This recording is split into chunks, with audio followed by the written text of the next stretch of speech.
Kuba M23 yaravanye ingabo zayo mu bice bitandukanye bya Lubero, Rucuru na Walikale niho hamaze kumenyekana. Iri muri gahunda yo kubahiriza amasezerano bafitanye n'uruhande rwa guverinoma ya Kinshasa. Aha twafatira Washington kuko guverinoma ya Kinshasa yari yashyizeho imbogamizi ifite ubwo yavugaga ko umutwe wa FDLR uherereye mu bice biri hafi cyane n'ahagenzuwe na M23. Ubwo ku itegeko rya Leta Zunze Ubumwe za Amerika byasabaga ko igisirikare cya M23 cyegera ku ruhande kigasubira inyuma, kuko FARDC cyangwa se guverinoma ya Kinshasa biyemeje gutangira gutraka cyangwa se guhiga cyangwa se neutralisation nk'uko babyemereye ya FDLR, bavuga ko yaba iri muri biriya bice byegereye aho M23 yari ifite. Ubuyobozi bw'umutwe wa AFCM 23 urwanya ubutegetsi bwa Repubulika ya Demokarasi ya Kongo watangaje ko ingabo za FARDC zagabye ibitero bya drone mu gace ka Mikenke gatuwe n'abaturage benshi, zisenya inzu nyinshi ndetse hapfa abasivili babiri, abandi barakomereka. Andi makuru n'ukurujya n'uruza rw'abarwanyi ba AFCM 23 rwakomeje kugaragara mu bice bitandukanye, ruri kugenda ruvamo muri teritwari ya Walikale iherereye muri Kivu y'Amajyaruguru, cyane cyane Iminjenje na Mpeti muri groupement ya Kisimba, no muri Kanune muri groupement ya Ikobo. Turagaruka kandi ku makuru nayo yaje kuba ajya hagaragara ku munsi w'ejo ko umujyi wa Goma M23 yaburijemo igitero cyari cyateguwe na Wazalendo, uko amakuru atugeraho aturutse mu mujyi wa Goma abigaragaza. Nuko FDLR bari barateguye igitero cyagombaga kugabwa mu bice byinshi bitandukanye mu mujyi wa Goma, hanyuma M23 iza kumenya uyu umugambi. Muri aya makuru kandi ndi kumwe na mugenzi wanjye Baraka Pascal, aho tugiye kugaruka ku makuru akomeje kugenda atangazwa nuko ihuriro AFCM 23 iri kugenda rikura ingabo zayo mu bice bigiye bitandukanye. Ese impamvu ni yihe? Andi makuru nuko byamaze kugaragara ko yavuye no mu bice bitandukanye muri Rucuru, haje kwiyongeraho na Walikale nkuko nari maze kubikubwira. Ibyo byose tugiye kuba tubigarukaho muri aya makuru. Icyo usabwa no kutaza kujya kure yacu. Ndabasuhuje kandi mbahaye ikaze. Nge nitwa Jean de Dieu Ndahimana. Iyi ni The USA New Times.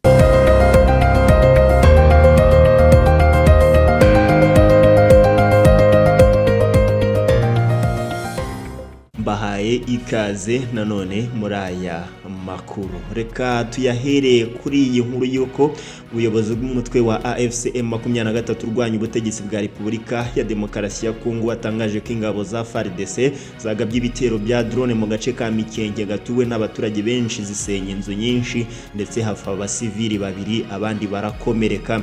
Ibitero byagabwe kuva mu ijoro ryo ku ya 26 rishyira ku ya 27 Werurwe umwaka wa 2026. Ibitero byagejeje 2:30 za mu gitondo. Umuvugizi wa AFCM 23 Lawrence Kanyuka yavuze ko ihuriro ry'ingabo za FARDC ryagabye ibi bitero rikoresheje drone z'ubwiyahuzi mu basivile mu gace ka Mikenke n'ibindi bice bihakikije. Kandi Kanyuka yavuze ko ubu bwicanyi bubayeho mu gihe iyo imaze iminsi ishyira mu bikorwa ingamba zafashwe zigamije gukemura ikibazo cy'intambara cyo mu burasirazuba bwa Repubulika ya Demokarasi ya Kongo. Yashimangiye ko ubutegetsi bwa Kinshasa bukomeza kurenga ku byo bwiyemeje mu biganiro byaduha n'amasezerano y'amahoro yashyiriweho umukono i Washington, asaba iki gihugu kureka imikoranire na FDLR no kuyirandura. Umujyanama wa Perezida wa Leta Zunze Ubumwe za Amerika uyu nguyu mu bufatanye na Afrika, uyu nguyu ni Masad Bolos, arutse kubwira ubutegetsi bwa Repubulika ya Demokarasi ya Kongo ko igomba gusenya umutwe wa FDLR kuko ari ingenzi mu kwimakaza amahoro n'umutekano mu karere. Andi makuru nuko urujya n'uruza rw'abarwanyi ba AFC 23 rwagaragaye guhera ku munsi wo kuwa kane mu duce twinshi two muri teritwari ya Warikare iherereye muri Kivu y'Amajyaruguru, cyane cyane Minjenje na Mpeti muri grupoma ya Kisimba no muri Kanune muri grupoma ya Ikobo, nkuko amakuru aturukaho gera kuri kubitangazamakuru bitandukanye hano muri Repubulika ya Demokarasi ya Kongo, harimo nk'ikinyamakuru Actualite.cd habitangaza nk'urugendo rwa mbere rw'inyeshyamba n'ibikoresho byabo rwagaragaye Minjenje na Mpeti mu gace ka Banakindi. Ikalembe abatangabuhamya bavuze ko babonye ababarwanyi bagenda bamwe mu modoka abandi n'amaguru. Amakuru ava mu nzego z'umutekano n'inzego z'ubutegetsi yemeje aya makuru, mu gihe binavugwa ko hari abarwanyi bake basigaye mu duce twavuzwe. Uko kwimura ingabo kwavuzwe no muri Kanune muri grupoma ya Ikobo, nkuko amakuru aturuka mu nzego z'ibanze n'iz'umutekano avuga. Inyeshyamba zavuye muri uyu mujyi nyuma ya saa sita zerekeza Miriki mu gace kegeranye na Rubero, aho AFC 23 naho yahereye ivana ingabo mu bice bimwe mu minsi ishize.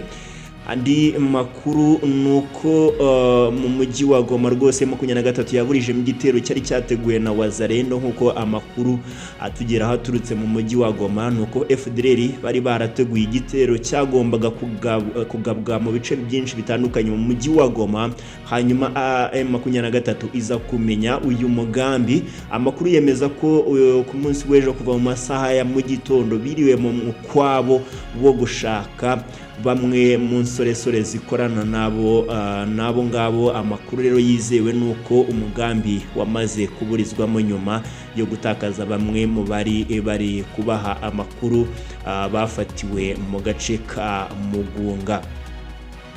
Reka aya makuru tuyagarukeho mu busesenguzi butandukanye na mugenzi wanjye Baraka Pascal uri ku butaka bwa Repubulika ya Demokarasi ya Kongo.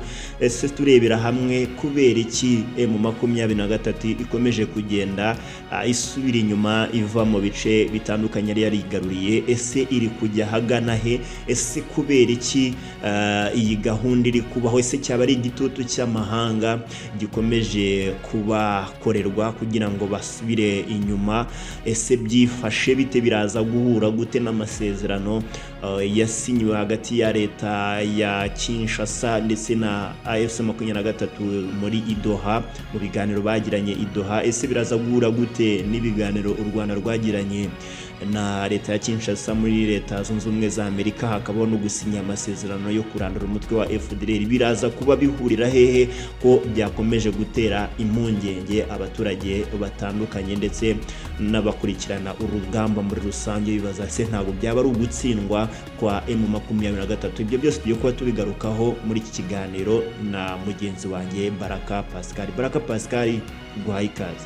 Aramutse neza Jado, uranyumva? Ndakumva neza cyane. Mu mujyi wa Goma mumeze neza? Dakeye, turashima kuri uyu munsi w'umuganda. Abaturage bazindutse bari mu masuku mu bice bitandukanye. Tuvugana mpagaze ahitwa Himbi, ni ku nkombe z'ikiyaga cya Kivu hafi n'ibiro bya guverineri w'intara ya Kivu y'Amajyaruguru. Abaturage bari kwitabira umuganda nk'ibisanzwe, nta kibazo?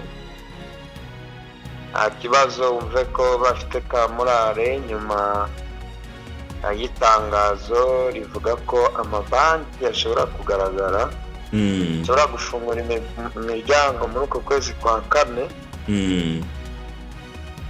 Abaturage bagiye kugira icyizere cyo gukomeza ubuzima, nubwo bitari byoroshye muri iyi minsi ishize. Wumve ko ubuzima bw'ahangaha bwagiye buhura n'inkomyi zirimo kubura amafaranga, airport ntayo, nta mabanki, ekonomi yamanutse hasi cyane. Amabanki yaba agiye gufungura imiryango yaba ari ayahe? Numvise bavuga ko banki izaza igafungura imiryango. Hari n'andi makoperative y'abaturage bizashoboka ko abazava Kinshasa bazazana amafaranga abaturage bakayabonaho. turaza kubisobanura nyuma nyine mu kiganiro. Ubwo urakomeza dukurikiranire iby'ayo makuru koko niba banki zigiye gufungura. Bwana Baraka, ndagira ngo twinjire mu makuru amaze iminsi muri iki cyumweru turi kugenda dusoza. Nuko AFCM 23 yavanye ingabo zayo mu bice bitandukanye bya Rubero, ndetse n'andi makuru nayo yaje kubamenyekana muri iyi minsi nuko yamaze no kuva mu bice bya Warikare. Bwana Baraka, nk'umunyamakuru ukurikirana uru rugamba kuva rwatangira, ukurikirana uburyo AFCM 23 yagiye ikora ibiganiro bigiye bitandukanye hagati ya leta ya Kinshasa, ibi ngibi bishatse kuvuga iki muri politike cyangwa se muri iyi politike AFCM 23 ikomeje kurwana nayo? Kuba M23 yaravanye ingabo zayo mu bice bitandukanye bya Rubero, Rucuru na Warikare niho hamaze kumenyekana. Iri muri gahunda yo kubahiriza amasezerano bafitanye n'uruhande rwa guverinoma ya Kinshasa. Aha twafatira Washington kuko guverinoma ya Kinshasa yari yashyizeho imbogamizi ifite ubwo yavugaga ko umutwe wa FDLR uherereye mu bice biri hafi cyane n'ahagenzuwe na M23. Ubwo ku itegeko rya Leta Zunze Ubumwe za Amerika byasabaga ko igisirikare cya M23 cyegera ku ruhande kigasubira inyuma, kuko FARDC cyangwa se guverinoma ya Kinshasa biyemeje gutangira gutraka cyangwa se guhiga cyangwa se neutralisation nk'uko babyemereye ya FDLR, bavuga ko yaba iri muri biriya bice byegereye aho M23 yari ifite. Ku bantu bashaka gusobanukirwa icyo bisobanuye, bari kugenda babihuza no kuvuga ko M23 yabigiye gusubira inyuma cyangwa se yabigiye kurekura burundu ibice yafashe. Hoya ntabwo ariko bisobanuye, ahubwo ni ukugira ngo umukino uri hagati y'abo bombi, umukino uri hagati ya Kinshasa n'uruhande rwamaze kubozwa na M23, ugende ufata ishusho nyayo. Biriya bice biri kurekurwa, ubona ko ingabo za M23 ziri kuharekura zigasubira inyuma, ni ukugira ngo Kinshasa nayo noneho igaragare cyangwa se yerekane noneho nayo uruhare rwayo mu gushaka amahoro, harimo kurangiza cyangwa se gukuraho umutwe wa FDLR. Amakuru dufite nuko ngo Leta Zunze Ubumwe za Amerika baba baramaze gushyiraho gahunda nyine nayo iri muri aya masezerano yo kuvuga ko hari ingabo ziraba zemerewe guhiga umutwe wa FDLR, ati zaba zihuriweho n'ibihugu byagiye bigira uruhare muri aya masezerano. Gusa ntabwo tuzi ko ibyo bintu birakunda. Intambwe ya mbere yo M23 bamaze kwitera, barekura biriya bice byegereye neza aho imitwe ihuriyeho n'abazalendo, cyane cyane abakenya akaba ari FDLR aho begereye. Aha twavuga nka groupement ya Ikobo, ibice bya Kisimba, ibice birimo amashamba ya za Karinga hirya muri Warikare, byose biri mu ihuriro rya FDLR bafatanyije na bazalendo. M23 gusubira inyuma ni intambwe bari bariyemeje mu masezerano bafitanye na guverinoma ya Kinshasa basinye Washington muri Leta Zunze Ubumwe za Amerika. Bwana Baraka, uri kuvuga ko ari ukubahiriza amasezerano, ariko abaturage cyangwa se abakurikirana iby'uru rugamba bo bakagira impungenge ko byaba birimo gutsindwa kwa M23, bagatangira gutakaza icyizere no kuyitakariza icyizere. Wababwira iki? Bashyira umutima hamwe, intare ziracyari maso? Abaturage cyane cyane bari mu bice byabohojwe na M23, tukavuga no ku baturage bari hanze bari bafite icyizere cyo gutaha mu gihugu cyabo cya Repubulika ya Demokarasi ya Kongo, nibatuze.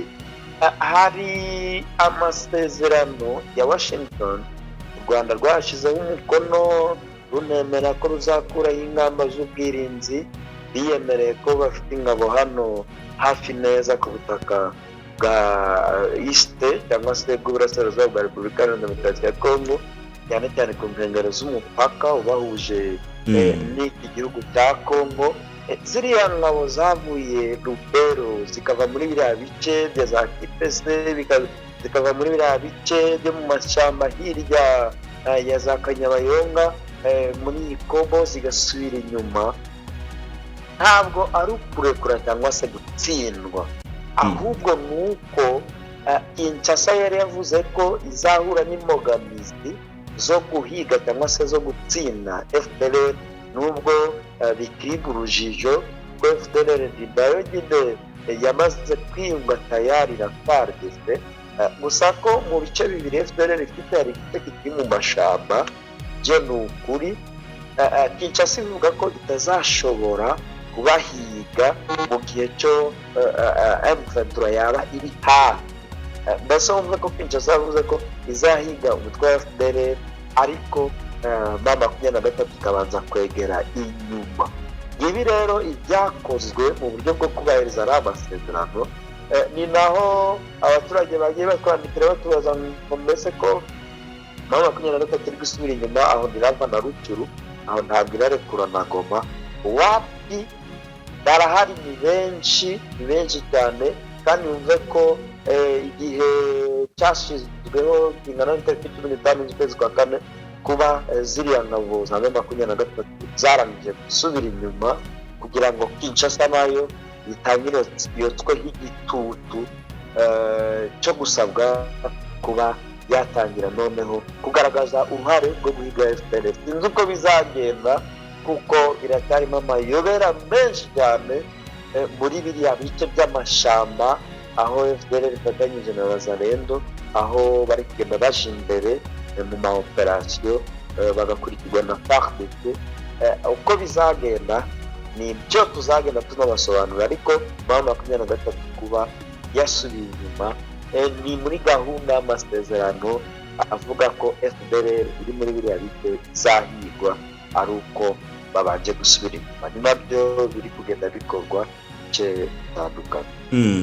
Bwana Baraka, uri kuvuga ko birimo amayobera, kandi koko umuntu yanabyumva neza kumva amayobera arimo, kuko byagaragaye ko leta ya Kinshasa n'ubundi ikorana na FDLR, bamwe mu bayobozi bayo barimo indani mu buyobozi bwa FARDC. None kuvuga ngo M23 ngo isubire inyuma ngo nibwo bazabasha guhangana na guhangana na FDLR, ako sa gatego M23 yabiri gushyirwamo?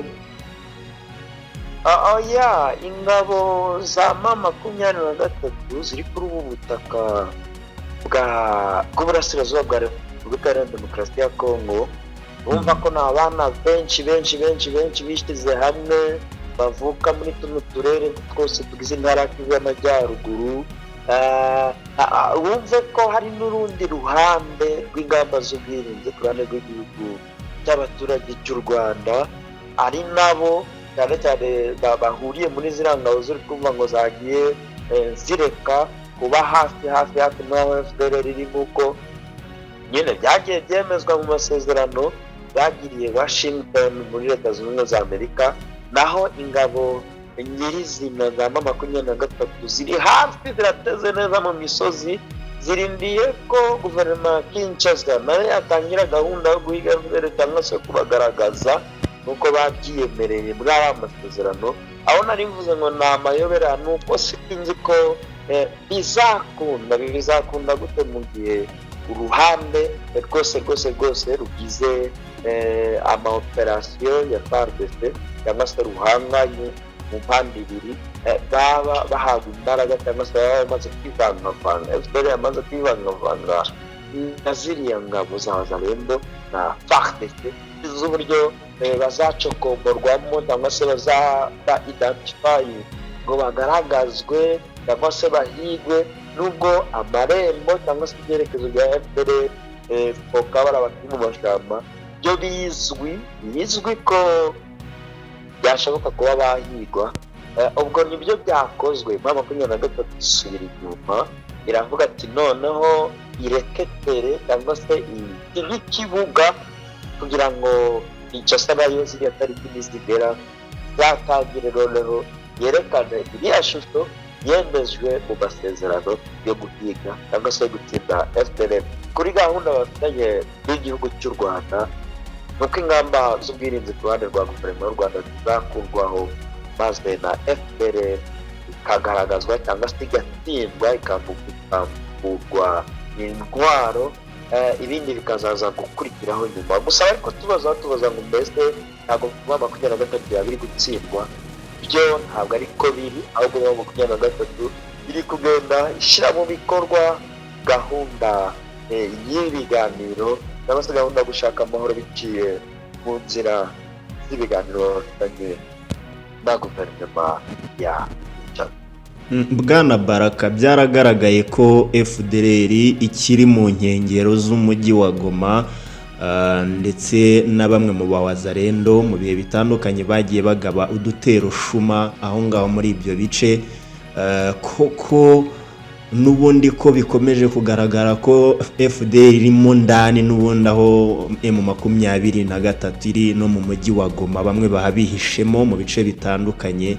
Bizagenda gute mu gihe bari kuvuga ngo basubire inyuma babone ikibuga cyo kurwaniramo na FDLR? Bizakunda gute? Ntibizagira ingaruka no ku mujyi wa Goma?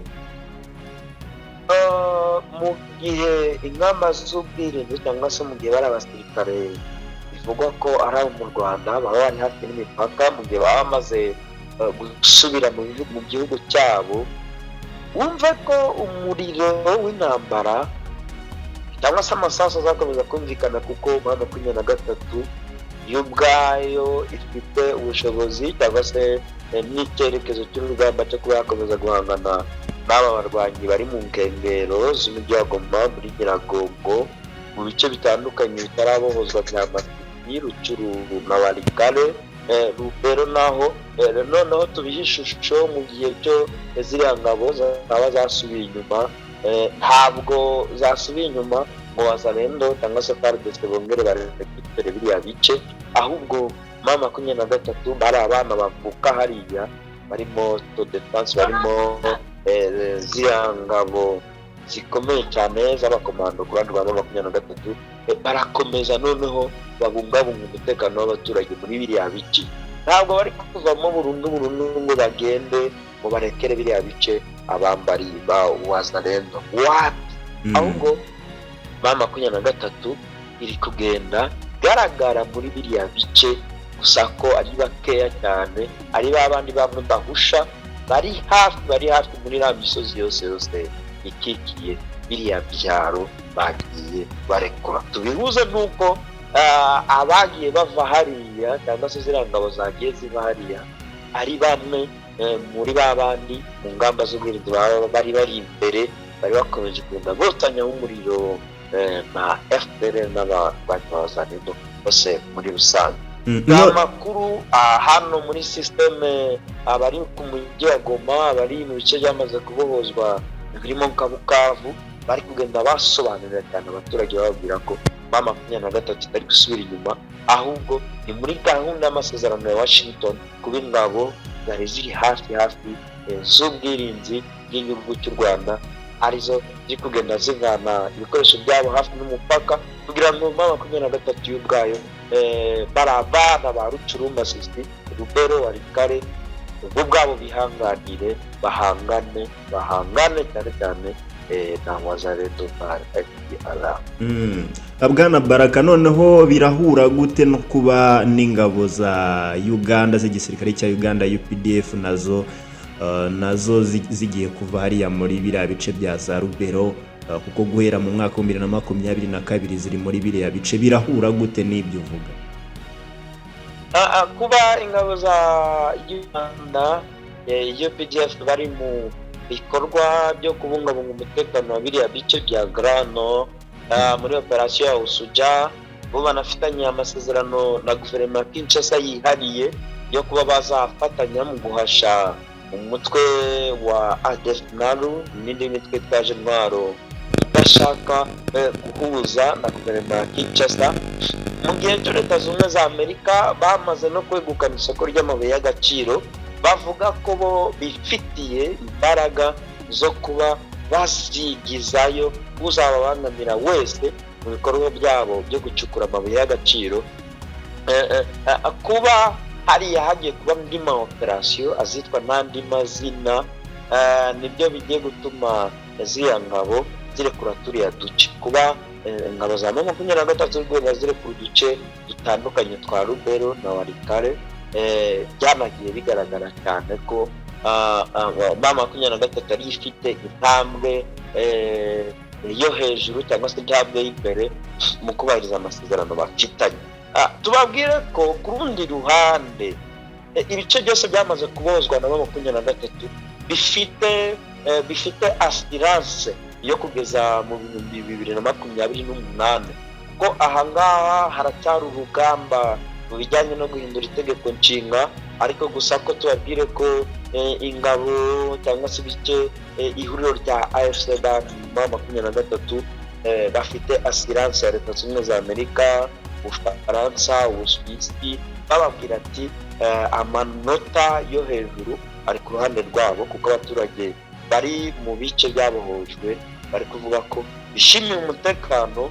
Ati mu gihe haba kiriho urugamba rw'itegeko nshinga no gutegura amatora ya 2028, ibice byose byabohojwe bizakomeza bigirwe na M23. Ayo magambo rwose abaturage bahangaha bayakiriye neza, bari no kugenda basobanukirwa ibiri gutuma ziriya ngabo zirekura iriya bice. Noneho reka twerekeze muri Kivu y'Amajyepfo. Mu mice bitandukanye bya Minembwe, ibitero bya drone bya FARDC bikomeje guhitana abaturage. Warabibonye hariya muri Mikenge. Kubera iki noneho mu gihe hari muri leta ya Kinshasa ikiri muri process nk'izo ngizo hagati na M23, kubera iki abaturage bahariya muri biriya bice bakomeje kubirenganiramo? Abonye ko inka zabo zarishwe, abaturage bakomeje kuhasiga ubuzima. Ibi byo noneho byo biraherera he mu gihe ingabo za leta ya Kinshasa zikomeje guhohotera abanyamurenge hariya muri biriya bice? Kinshasa iri guhakana ko atari kurasa biriya bisasu bya za drone. Gusa abarwanyi bose mu ihuriro rya Wazalendo bangana n'imitwe hafi 120, nyuma yo kugabirwa ibikoresho, bagabirwa za drone, imbunda zirasa kure cyane, bagahita bahabwa za unité bazakoreramo n'abacancuro benshi kuva mu bihugu bitandukanye. Muri biriya bice byegereye hari amabuye y'agaciro arimo zahabu na cobalt. Bari abaturage b'abanyamurenge bakomeje guhura n'isanganya ry'ibitero bya za drone. Ibiri kubabaho bikimperuka, kuko guverinoma ya Kinshasa nta mwanya bafite wo kugira n'icyo babivugaho, kuko hariya hari imirwano ku duce twose dutandukanye twegereye imisozi ya Haut-Plateau cyangwa se Afro-Namibia. Wumve ko mu gihe akiri process y'ibiganiro, Kinshasa yo iri kugenda igaragaza ishusho yo kuvuga ko iri kubahiriza amasezerano, ariko cyane cyane muri Kivu y'Amajyaruguru.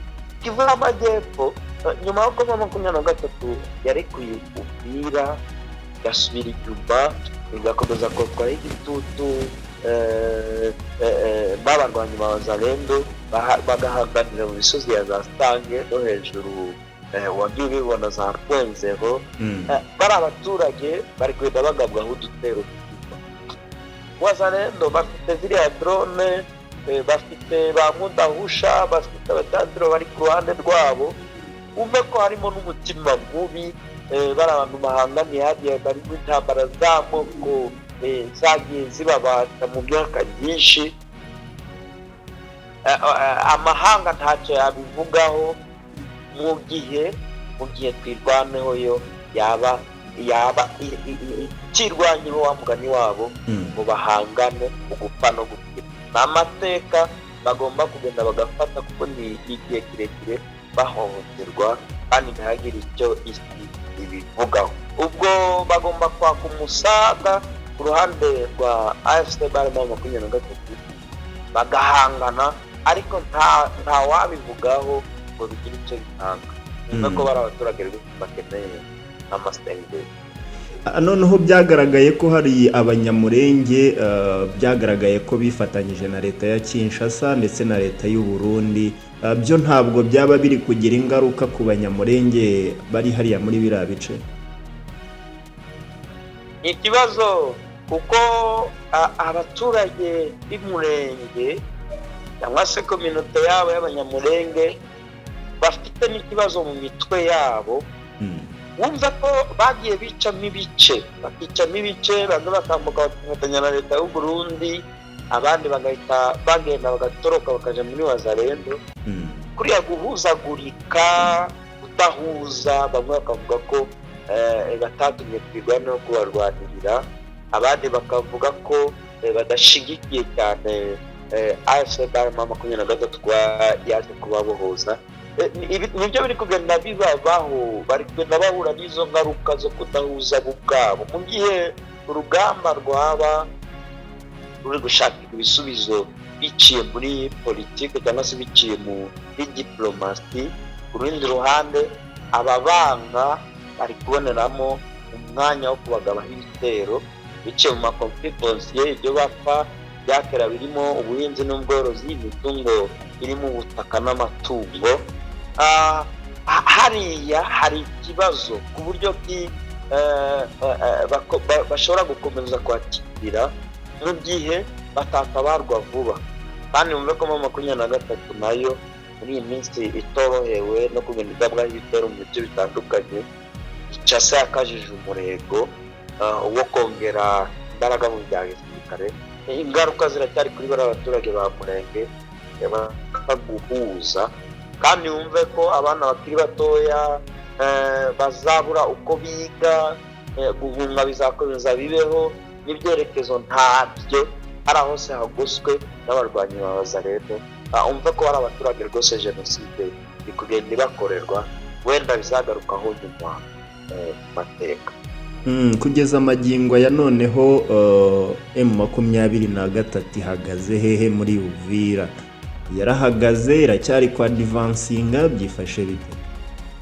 Ntabwo mu masezerano bari bafitanye n'uruhande rwa guverinoma ya Kinshasa ntabwo byarimo kongera kwisubiza Uvira wapi, ahubwo bari muri turiya duce twa Sange, hejuru Urumba, mu musozi wo bita Katangara. Niho bahagaze ubu ngubu baterwa bitabara, ariko ntabwo mu masezerano harimo kongera kwisubiza Uvira. Numve ko rwose byo byahagaze icyerekezo cyo kujya Mbenga, imisozi ya Shabunda, bamanuka basatira Ntarama n'Ihema. Ntabwo birimo kuko amasezerano y'Abanyamerika y'amabuye y'agaciro niyo muri iyi minsi ari guhabwa imbaraga.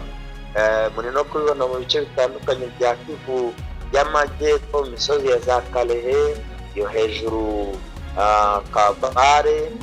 Imirwano isa n'ihagaze gusa ku bitero byoroheje. Uyu munsi mve ko nukugenda bohererezanya ibisasu biremereye.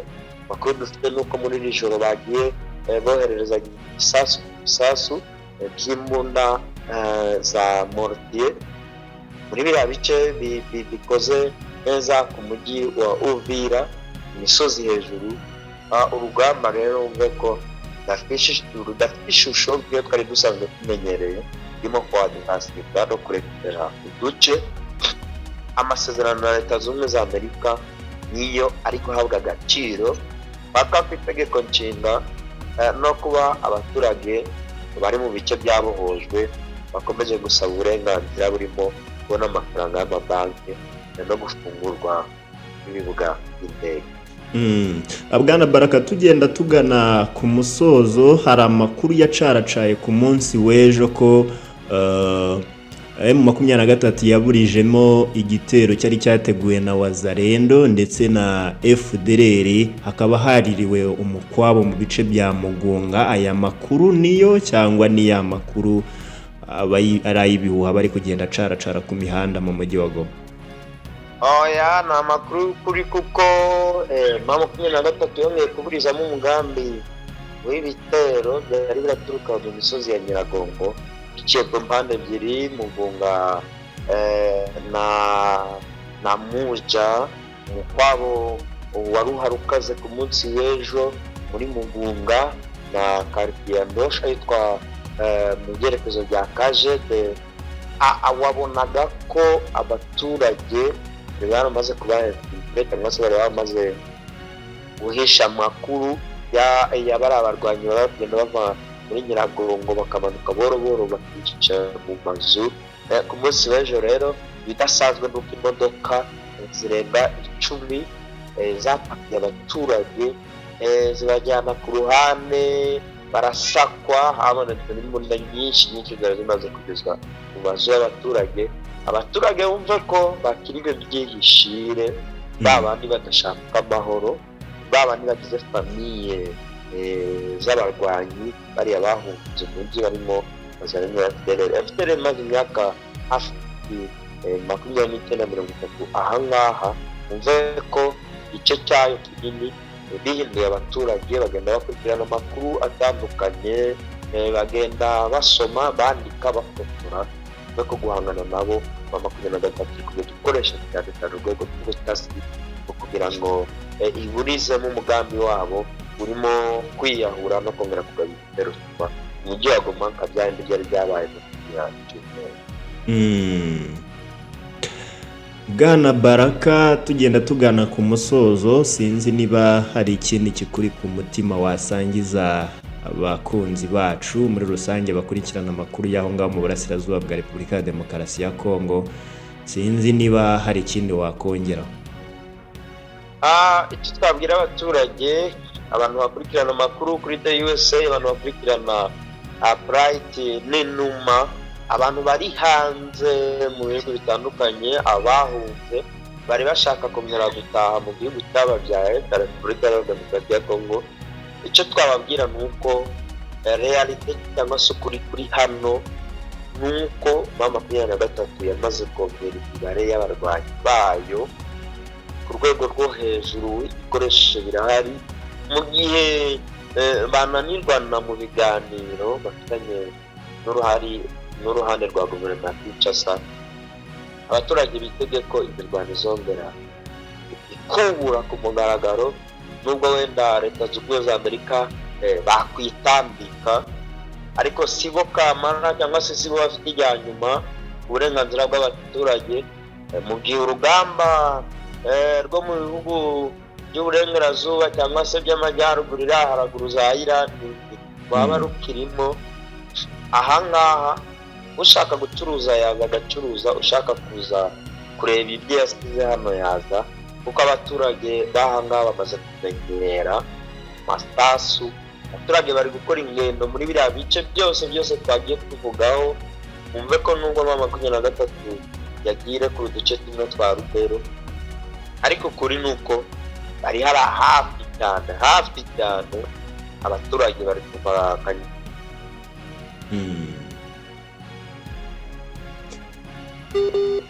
Arakoze cyane mugenzi wacu Baraka kuri ayo makuru adusangije, umunyamakuru wacu uri mu bice bitandukanye hariya mu burasirazuba bwa Repubulika ya Demokarasi ya Kongo, tugenda dusesengura kuri izi ngingo zikomeje kugenda zigarukwaho, hibazwa ese kuki M23 ikomeje kugenda irekura ibice bigiye bitandukanye. Reka dutegereze turebe ikizava mu bikubiye mu kubahiriza aya masezerano, icyo bizabyara ku ruhande rwa M23 ndetse no ku ruhande rwa Kinshasa. Reka mbashimire cyane, mugire ibihe byiza.